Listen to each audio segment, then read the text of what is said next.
Okay, 2001, which can be remembered for many things, but according to Q magazine, this is what's to be remembered. So here I go. January of 2001. It's a Texan living as the bearded boogie meister ZZ Top perform at George W. Bush's presidential inauguration. Other artists showing love for the incoming Republican administration include Destiny's Child and Ricky Martin.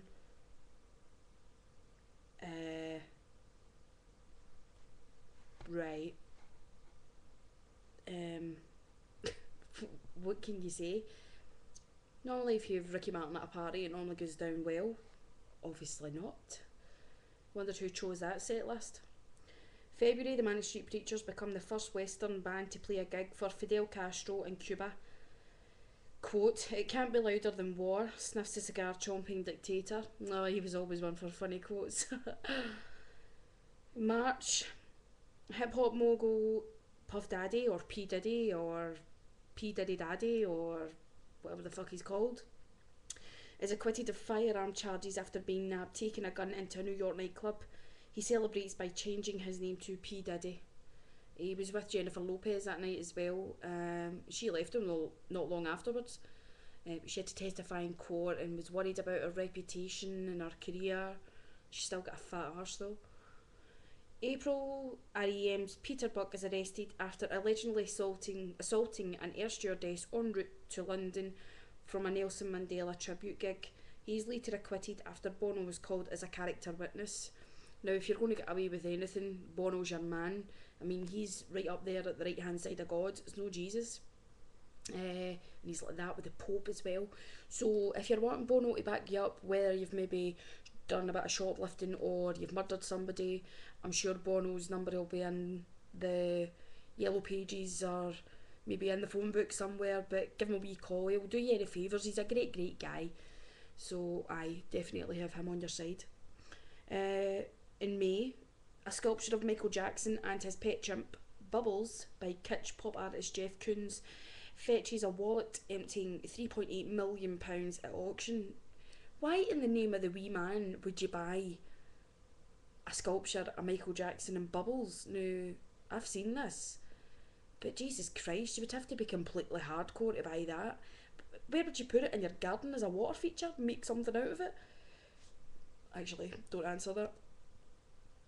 In June, in an early example of latching onto rock stars, Kate Moss turns up to see Men of the Moment.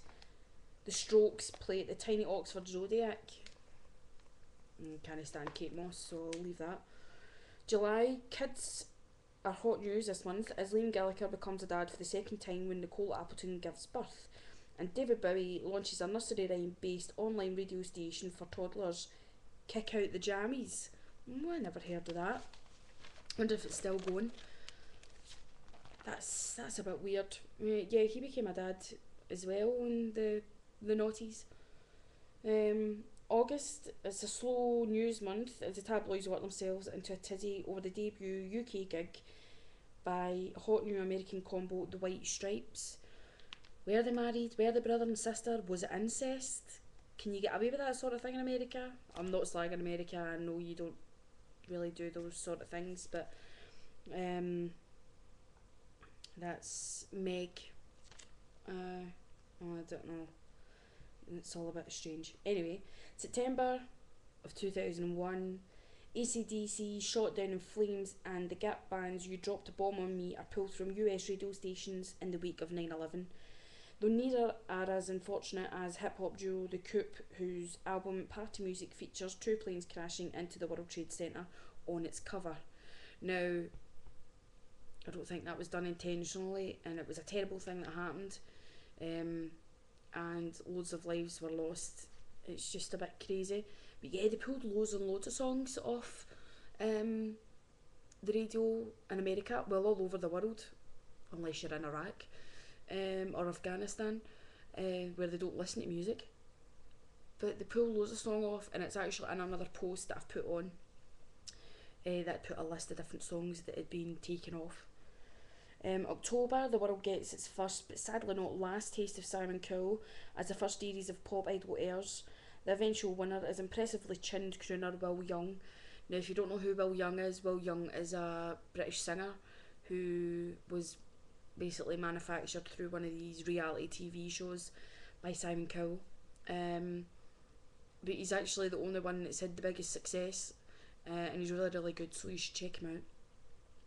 November, notorious rap group, that's in inverted commas, So Solid Crew have their tour pulled after two people are shot outside a nightclub. They didn't last very long either, and some of them have been up for murder. Some are actors. Really just depends, but they had one song and it was 21 seconds to go, and they did go. December, a year after an estimated 1,100 people get into Glastonbury without a ticket, Michael Eavis unveils a 3.5 metre tall 1 million super fence. There's no way anyone will go over it, he says. Well, that's a lie. But they've got a new ticketing system where they've got holograms and everything. But 2001 was really the biggest year because of 9/11. And they had the tribute concerts afterwards. They had the charity singles as well.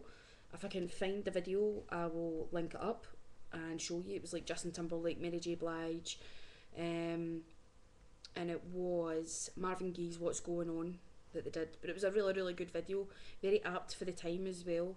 And funnily enough, Bono was in that as well. You can always rely on Bono. And the Bush residency took over at the White House, and it was the start of things to come, basically. So that was 2001 in music, and I'll go on with 2002.